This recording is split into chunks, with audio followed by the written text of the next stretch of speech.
The bank manager didn't just reject Steven Seagal's check. He didn't even look at the amount first. Instead, his eyes moved slowly from Steven's worn shoes, to his plain clothes, to his calm, unreadable face. Then he laughed, not a nervous laugh, not an awkward one. A loud, confident laugh, the kind that tells everyone nearby, "I have power here." He leaned back in his chair and said, "We don't serve your kind here." The words hung in the air. Customers nearby went quiet. A few heads turned. No one spoke. Steven didn't react. No anger, no protest. Not even surprise. He simply stood there, silent. The manager picked up the check between two fingers, as if it disgusted him. He didn't ask for ID, didn't verify the account, didn't call security. He didn't need to.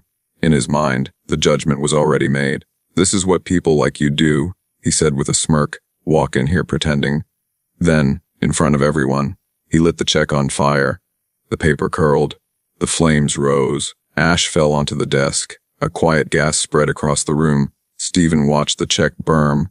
Still calm, still silent. No one knew what to say. No one moved. What the bank manager didn't know was simple. The man he had just humiliated for his appearance wasn't asking for approval. He wasn't begging for respect, and he definitely wasn't poor. The man standing in front of him owned the entire bank, and in just a few moments, racism was about to cost this manager everything. Monday morning at Grand State Bank was always the same. The doors opened at 9 sharp. Customers lined up with files, forms, and quiet stress on their faces. Keyboards clicked, printers hummed, everything moved on schedule. At the center of it all stood Manager Clark. Tall, well-dressed, loud without trying. To Clark, the bank wasn't just a workplace. It was a stage. He believed power meant control, and control meant deciding who mattered and who didn't. Years in the position had taught him something dangerous. Most people wouldn't push back, and those who looked powerless were the easiest to dismiss. Clark didn't call it racism, he called it experience. In his mind, appearance told the whole story. Clean suit meant respect. Worn shoes meant trouble. Silence meant weakness. This is how prejudice often works in real life. It doesn't always shout. Sometimes it smiles, judges quietly, and hides behind authority. And when no one challenges it, it grows bolder. That morning, as Clark reviewed paperwork behind the counter, the glass doors opened. Steven Seagal walked in. No suit, no luxury watch, no urgency. Just slow steps and calm confidence. He didn't look lost. He didn't look nervous. He looked like someone who knew exactly where he was. Clark noticed him immediately. His eyes scanned Steven from head to toe, not with curiosity, but with disgust. The worn shoes, the plain clothes, the relaxed posture. Clark's jaw tightened. Before Steven could even reach the counter, Clark snapped, "Hey!" The entire lobby felt it. "This bank isn't a charity center," Clark said loudly, making sure others heard. Steven stopped and looked at him calmly. "I'm here to deposit a check," Steven replied. No attitude, no explanation, just the truth. Clark smirked. "People like you don't have accounts here," he said. "And even if you did, this isn't how professionals walk into a bank." A few staff members exchanged glances. Some looked down. Others forced uncomfortable smiles. No one intervened. And that silence mattered. Because racism doesn't survive on hate alone, it survives on people looking away. Have you ever been judged or disrespected in public because of how you looked or where you came from? Share your experience in the comments. Your voice matters. Clark reached out and snatched the envelope from Steven's hand. Not politely, not carefully, like it didn't matter. He didn't invite Steven to the counter, didn't offer a chair, didn't even pretend to follow procedure. Instead, he turned the envelope over slowly, tapping it against the desk while shaking his head. "This is exactly what I'm talking about," Clark said loudly. "People walk in here every day thinking they can play games." Steven remained still. His hands rested calmly at his sides. His face showed no frustration, no embarrassment. That calm made Clark uncomfortable. Clark pulled the check out. The number printed on it stopped him cold. 500,000. For a brief second, his eyes widened. Logic tried to step in, but ego slammed the door shut. His face hardened, and he laughed again, this time louder, sharper. "You expect me to believe this?" Clark scoffed. "This is obviously fake. A few staff members leaned closer, whispers spread across the lobby. Some customers stared openly now, their curiosity battling their discomfort. In moments like this, people don't just watch a situation, they choose a side, and many choose silence because silence feels safer than speaking up. Stephen finally spoke. His voice was low, steady. "Racism is loud," he said, "because it's scared." The words weren't shouted, they weren't dramatic. They were calm, and that made them hit harder. The room felt smaller. Clark's jaw tightened. He didn't hear wisdom, he heard challenge. And to someone like Clark, being challenged, especially by someone he had already judged as inferior, was unbearable. "You don't get to lecture me in my own bank." Clark snapped. "You people always think you're victims." That sentence revealed everything. Racism often hides until it feels threatened. When it does, it stops pretending to be polite and shows its real face. Clark turned to the staff. "Does this look real to any of you?" he asked, waving the check.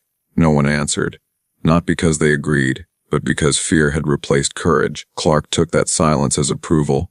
He crumpled the check slightly, then paused. A cruel idea crossed his mind. He wanted an audience. He wanted dominance. Without breaking eye contact with Stephen, Clark pulled out a lighter. A sharp click echoed through the bank. Gasps followed. Stephen didn't move.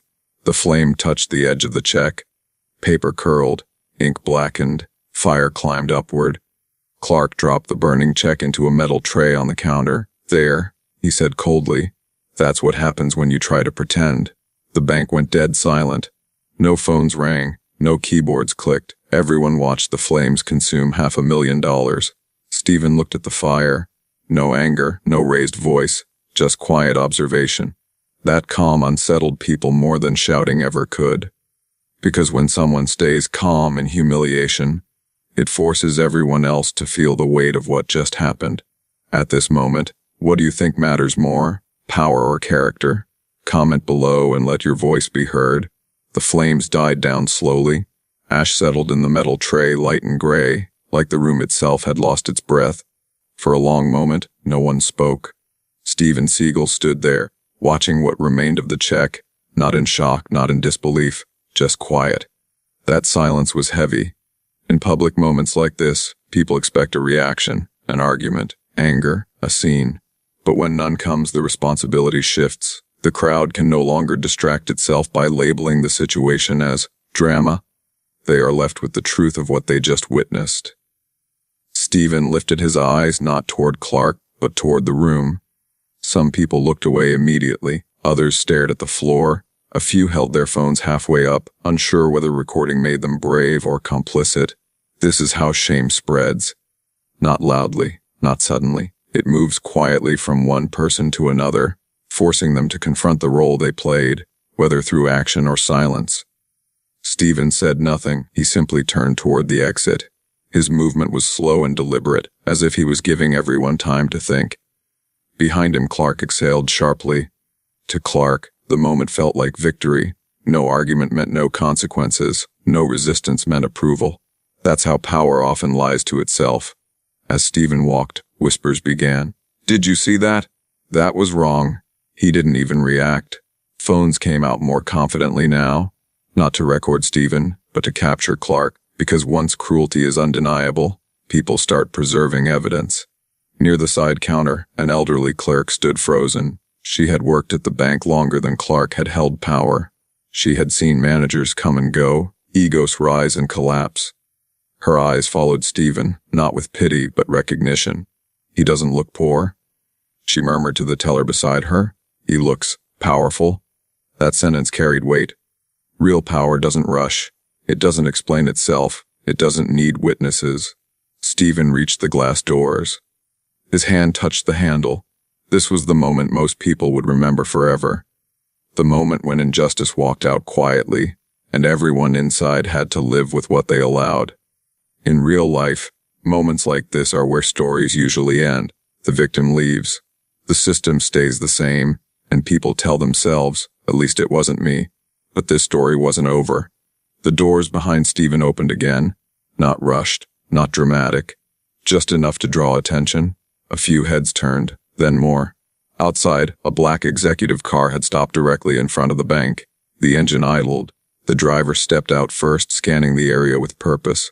Inside the bank, tension shifted. Something had changed. Clark noticed it too. His smile faded. He straightened his jacket, suddenly aware of how many eyes were on him. 3 individuals stepped through the entrance. Their posture was different, their presence calm but commanding. No raised voices, no urgency. Authority doesn't announce itself, it arrives. The room fell silent again, but this time it wasn't shock, it was anticipation. Stephen hadn't turned around yet. He stood facing the doors, his back to the room. That choice mattered. Because true power doesn't need to watch reactions, it allows them to unfold. Human beings are quick to judge in moments of comfort, but when consequences approach, judgment turns into fear. Clark swallowed hard. For the first time that morning, he felt exposed. Not because someone had challenged him, but because someone hadn't. When injustice happens in front of you, do you speak up, or do you stay silent and hope someone else does? The 3 individuals moved through the lobby without hesitation. Their steps were calm, measured, and purposeful. Not rushed, not confused. They didn't look around like customers. They looked around like people who already knew the place belonged to them. Conversations died instantly. Even the air in the room felt different.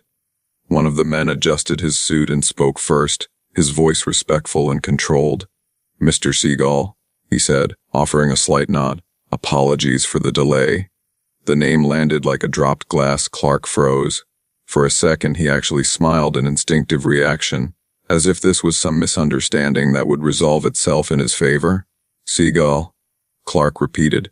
"You mean this man?" He gestured toward Stephen's back. "Yes," the executive replied calmly. "Steven Seagal." The room collectively inhaled. People straightened in their seats. Phones that had been raised lowered slightly, unsure now whether they were witnesses or spectators to something far bigger than they expected. Clark laughed once, short and forced.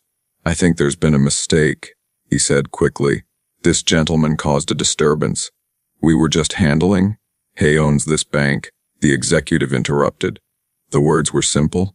They didn't need decoration. They didn't need volume. They carried weight because they were true. Clark's face drained of color. In that moment, everything he believed about power collapsed. All his judgments, the clothes, the shoes, the silence, they meant nothing. Stephen turned around slowly. Not with anger, not with satisfaction. Just calm acknowledgement. "This branch," another official continued, "along with several others, operates under Mr. Seagal's majority ownership. Human beings often believe racism is about hatred, but more often it's about assumption, the belief that we can rank others without knowing them." Clark's mouth opened. No sound came out. His confidence, so loud just minutes ago, had nowhere to stand. "I didn't know," he finally stammered. "I swear, I didn't know who he was." Stephen looked at him. And for the first time, he spoke with authority, not raised, not cold, but final.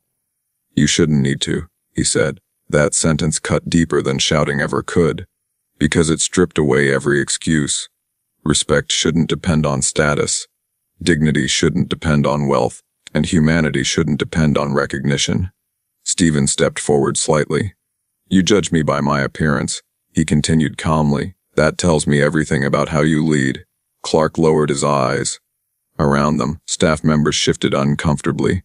Some felt relief. Some felt guilt. They had watched the situation unfold.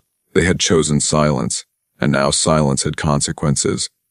This is how racism gets exposed, not through arguments, but through truth. When the power balance flips, behavior reveals intent. Stephen turned his attention to the room. "One person here treated me like a human being," he said. The elderly clerk looked up, startled. "She saw me before she knew who I was." Murmurs rippled through the bank. In moments like this, people don't just witness justice, they measure themselves against it.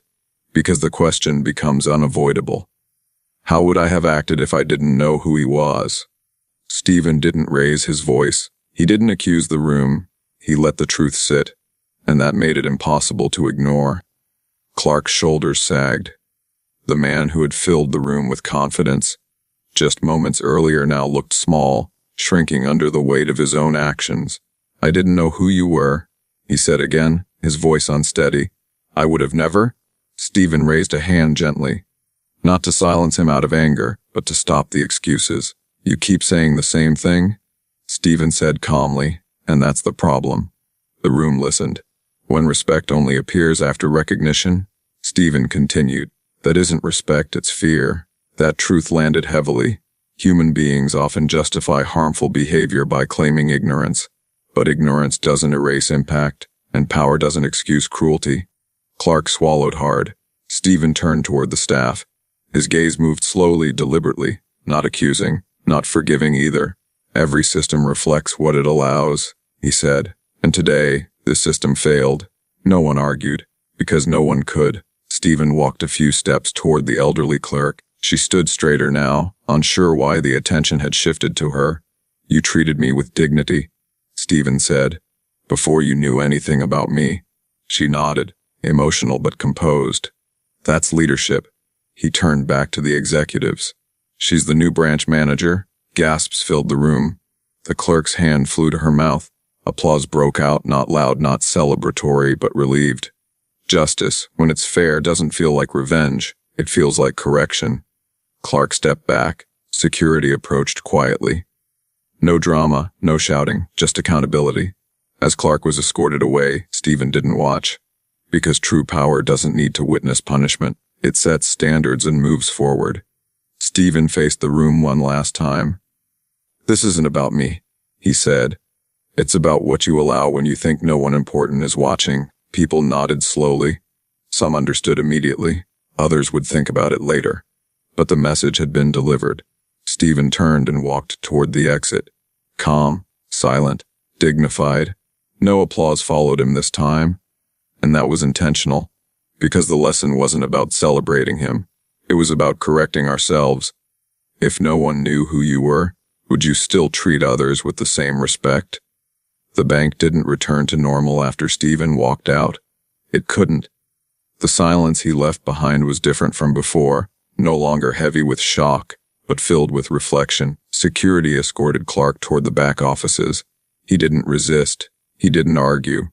The arrogance that once fueled his voice was gone, replaced by the quiet realization that authority without character collapses quickly. Staff members watched as he disappeared down the hallway. Some felt satisfaction, others felt discomfort, because consequences don't just punish the guilty, they force witnesses to confront their own choices. The executives remained behind. Procedures were discussed quietly, policies reviewed, immediate changes ordered. But what mattered most wasn't written in any memo. It was written in memory. Employees replayed the moment in their heads, the laugh, the insult, the fire. They remembered where they stood, what they felt, what they didn't say. In real life, injustice rarely survives because of one cruel person. It survives because many ordinary people decide it's not their place to intervene. That morning had exposed something deeper than a single act of racism. It exposed a culture that allowed it. Customers slowly returned to their routines, but conversations lingered. Some apologized quietly to the elderly clerk. Others avoided eye contact altogether. Outside the bank, phones were already buzzing. Short clips circulated. Whispers turned into discussions. Discomfort turned into accountability. Not because Stephen demanded it, but because truth, once seen, refuses to stay hidden. The elderly clerk sat at her desk, hands folded, still processing what had happened. She hadn't spoken up to be brave. She hadn't acted for recognition. She had simply treated a man like a human being. And that, more than ownership or wealth, had defined the outcome. Human beings often underestimate the power of small actions, a respectful glance, a neutral tone, a refusal to judge. But in moments of injustice, those small actions become anchors. They remind us who we are when it matters. By the end of the day, the bank felt different. Not fixed, not perfect, but awake. People moved more carefully, spoke more thoughtfully, because they understood something now. Power is temporary, character is permanent, and silence is a choice. The story didn't end with applause or celebration. It ended with awareness. And sometimes, that's the most lasting consequence of all. What happened inside that bank wasn't just about one man or one moment. It was about something far more familiar.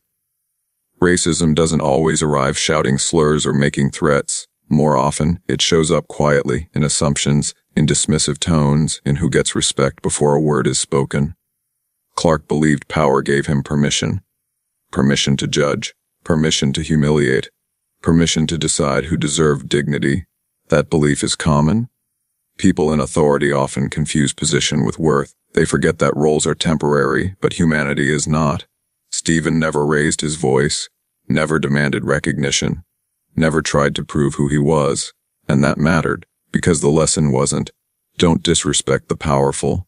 The lesson was, don't disrespect anyone. Human beings have a dangerous habit of changing their behavior once status is revealed. We become kinder, more careful, more respectful. But that kind of respect is conditional, and conditional respect isn't real.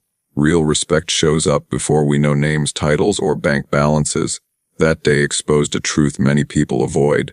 If dignity depends on status, then dignity doesn't exist. The crowd inside the bank learned something uncomfortable about themselves, not because they were openly racist, but because many had stayed silent. Silence feels safe in the moment. It protects us from conflict, but it also protects injustice. And every time we choose silence, we reinforce the behavior we claim to oppose.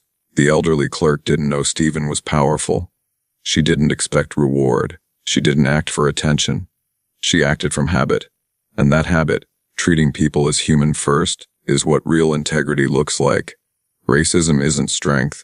It's fear wearing confidence. It's the fear of losing control, the fear of being challenged, the fear that status might be fragile. That's why it lashes out. That's why it mocks. That's why it tries to humiliate before it can be questioned. Power, on the other hand, doesn't rush. It doesn't need volume. It doesn't need cruelty. It waits. And when it speaks, it corrects, not destroys. This story isn't meant to make anyone feel superior. It's meant to make us pause. Because the real question isn't, what did Clark do wrong? The real question is, what would I have done in that room?